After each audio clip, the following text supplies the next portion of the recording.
தமிழ் உறவுகளுக்கு வணக்கம். இது உங்கள் வேர்களை தேடி தமிழ் மீடியா. இல்லற வாழ்க்கை என்பது மங்களகரமானது என்பது திருவள்ளுவரின் திருவாக்கு. மங்களகரமான இல்லற வாழ்க்கை அமைய வேண்டும் என்கிற கனவு எல்லோருக்கும் இயல்பாகவே இருக்கும். பெற்றோர்களும் தங்கள் பிள்ளைகளுக்கு சீரும் சிறப்புமாக திருமணம் நடைபெற வேண்டும் என்று விரும்புவார்கள். நியாயமான விருப்பம்தான் என்றாலும் பலருக்கு பல்வேறு காரணங்களால் திருமண வாழ்க்கை சரியாக அமைவதில் தடையோ தாமதமோ ஏற்பட்டு விடுகிறது. பொருளாதார வசதி குறைவினாலோ தோஷங்களின் காரணமாகவோ பலருக்கு திருமணம் நடைபெறுவதில் தடைகள் ஏற்படுகிறது.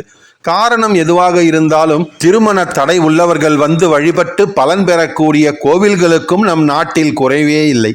அத்தகைய கோவில்களுள் திருவாரூர் மாவட்டம் பெரிய குருவாடியில் அமைந்திருக்கும் அருள்மிகு அகிலாண்டேஸ்வரி சமேத அருள்மிகு அகத்தீஸ்வரர் திருக்கோவில் குறிப்பிடத்தக்க ஒரு ஆலயமாகும்.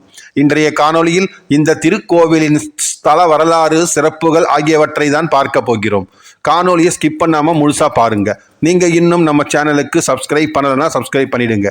மறக்காம பக்கத்தில் இருக்கிற பெல் பட்டனை பிரஸ் பண்ணிடுங்க. வாங்க காணொலிக்குள்ள போகலாம்.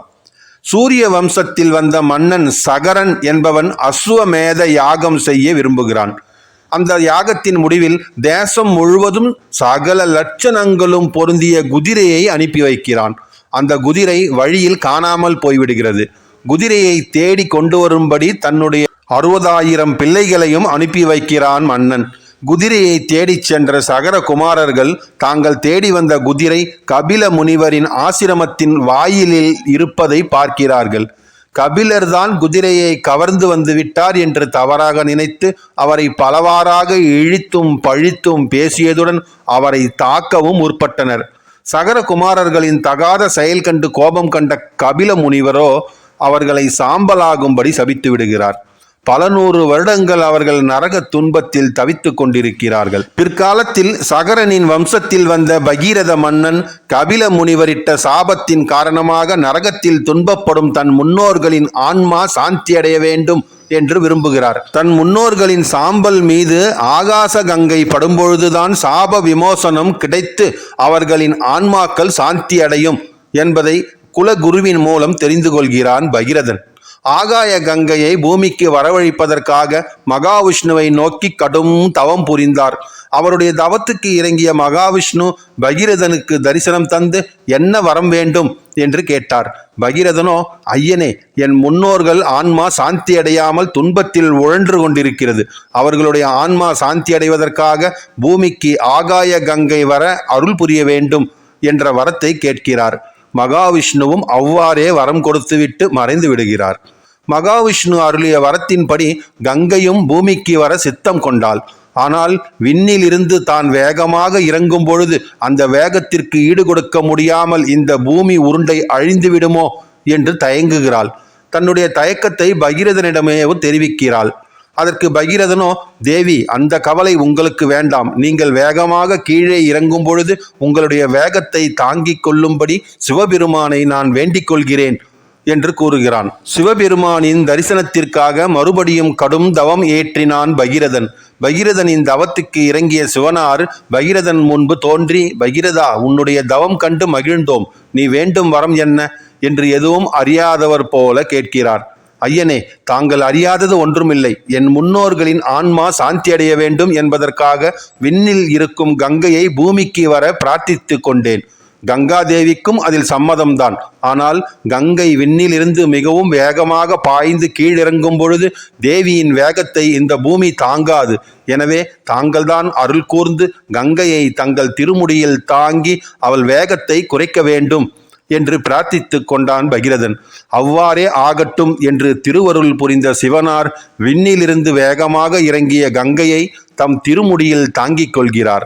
சிவபெருமான் கங்காதேவியை தன் திருமுடியில் தாங்கிக் கொண்டதை கண்ட அன்னை பார்வதியோ சிவபெருமானுடன் ஊடல் கொண்டாள். உலக மக்களின் நன்மை கருதி தேவ தேவியர் நடத்தும் நாடகம்தானே இது.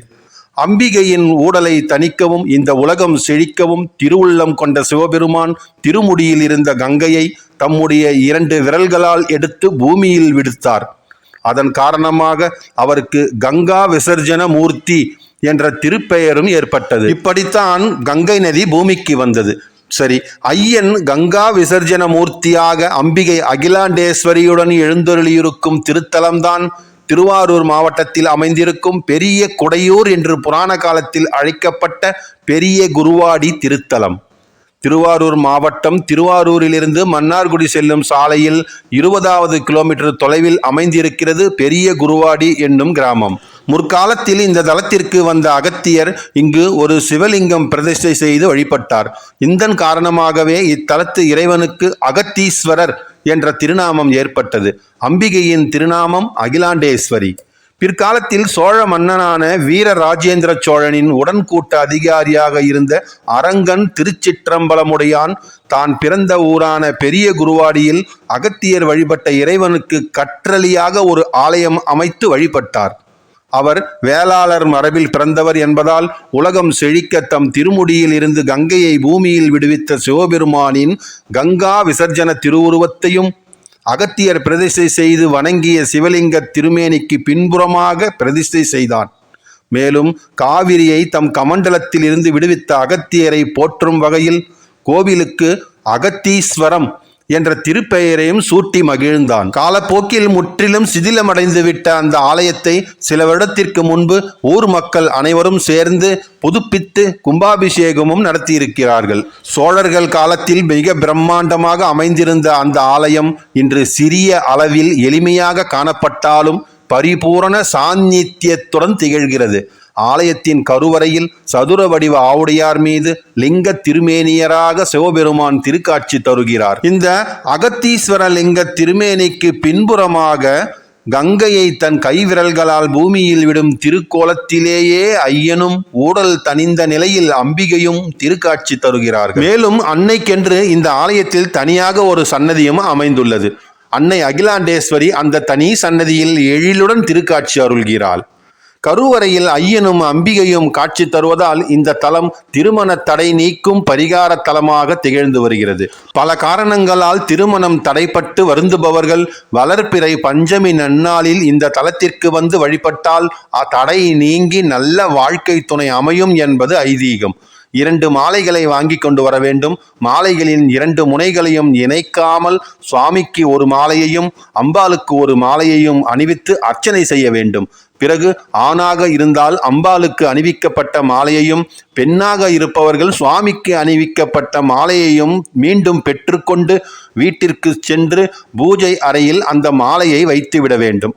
திருமணம் நடைபெற்ற பிறகு தம்பதி சமேதராக இந்த ஆலயத்திற்கு வர வேண்டும். அப்பொழுது 2 மாலைகளை வாங்கி வர வேண்டும்.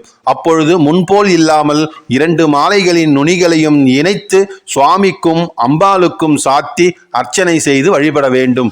ஈசனுடன் அம்பிகை கொண்ட ஊடல் தனிந்த தலம் இது என்பதால் கருத்து வேறுபாடு காரணமாக பிரிந்திருக்கும் தம்பதிகள் இந்த கோவிலுக்கு வந்து 27 நெய் தீபங்கள் ஏற்றி அர்ச்சனை செய்து வேண்டிக் கொண்டால் மறுபடியும் ஒன்று சேர்வார்கள் என்பது ஐதீகம். தன் முன்னோர்களின் ஆன்மா சாந்தி அடைய விரும்பிய பகீரதனுக்கு அருளிய கங்கா விசர்ஜன மூர்த்தி இங்கே இருப்பதால் இங்கு வந்து சுவாமிக்கு அபிஷேகம் செய்து வேண்டிக் கொண்டால் பித்ரு தோஷங்கள் நீங்கி விடுவதாகவும் சொல்லப்படுகிறது. மேலும் திருப்பார்கடலில் தோன்றிய ஜேஷ்டா தேவி இந்த கோவிலில் மகன் விருஷபன் மகள் நமனையுடன் அமர்ந்த திருக்கோலத்தில் காட்சியளிக்கிறாள். நோய்களால் அவதிப்படுபவர்கள் இந்த ஆலயத்திற்கு வந்து ஜேஷ்டா தேவியை வழிபட்டால் நோய்கள் அனைத்தும் நீங்கி ஆரோக்கியமான நல் வாழ்க்கையை பெறலாம் என்பது பக்தர்களின் நம்பிக்கையாக உள்ளது. திருவாரூர் மன்னார்குடி சாலையில் திருவாரூரில் இருந்து 12வது கிலோமீட்டர் தொலைவில் உள்ள லட்சுமாங்குடி என்ற ஊரில் இறங்கி அங்கிருந்து சுமார் 8 கிலோமீட்டர் தொலைவிற்கு மினி பேருந்துகள் அல்லது ஆட்டோக்கள் மூலம் சென்றால் பெரிய குருவாடி என்கிற இந்த தலத்தை அடையலாம். இன்றைக்கு ஒரு பக்தி மனம் கமழும் திருக்கோவில் பற்றிய சிறப்புகளை உங்களுக்கு வழங்கிய மகிழ்ச்சியில் விடைபெறுகிறேன். இந்த காணொளி உங்களுக்கு பிடித்திருந்தால் லைக் பண்ணுங்க, ஷேர் பண்ணுங்க, மறக்காம உங்கள் கருத்துக்களை கமெண்ட் பாக்ஸ்ல கமெண்ட் பண்ணுங்க. நன்றி, வணக்கம்.